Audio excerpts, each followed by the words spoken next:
Good afternoon, my wonderful history theory students. This is your more than wonderful history teacher, Mr. May, on a Thursday afternoon, just before the Easter break.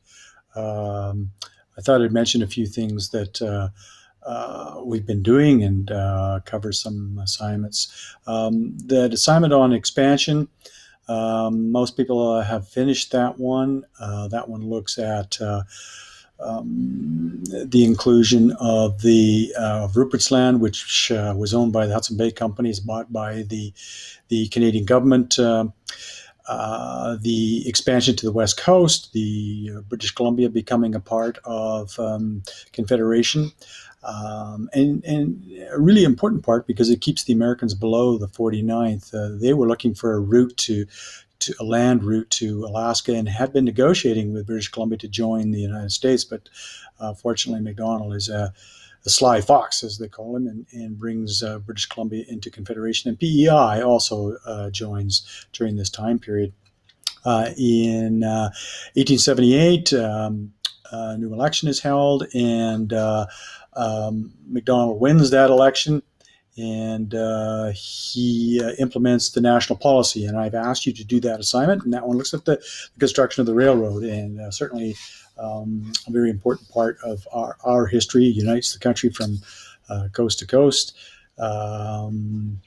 The construction of it in Northern Ontario is very difficult. The Prairie region, it goes very, very quickly. The head engineer, William Cornelius Van Horn, who is quite a character. If you go to Banff Springs Hotel, make sure you go around in the back and around the roundabout, and there's a statue of him there. He manages to complete this massive construction effort, and unfortunately, at the end of the pounding of the last spike at Cragalachi, the railroad is broke, and they need a way to figure out how to generate money, and they do it by constructing a number of very important hotels.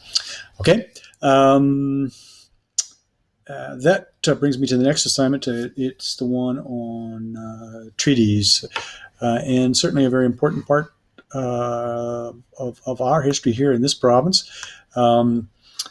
The number of treaties, number 1 to 11, began to be signed in 1870. The one that covers the people in our area, the Great Cree Nation, is Treaty number 6. The negotiations go on. Alexander Morris is sent out to complete them, and his objective is to get these things over as quickly as possible and get the people to sign on the dotted line, and we're out of here type of thing. And what he doesn't realize is he's up against some shrewd negotiators, and certainly at Treaty number 6, there's a lot of horse trading, as they say, go on there, and Poundmaker and others make some demands, and which are included in the treaty. The unfortunate part is that behind the backs of the people when they're signing it, the Indian Act is being passed through Parliament and really takes away the rights of treaty people and makes them wards of the court, and the whole process goes down the hill for a long period of time.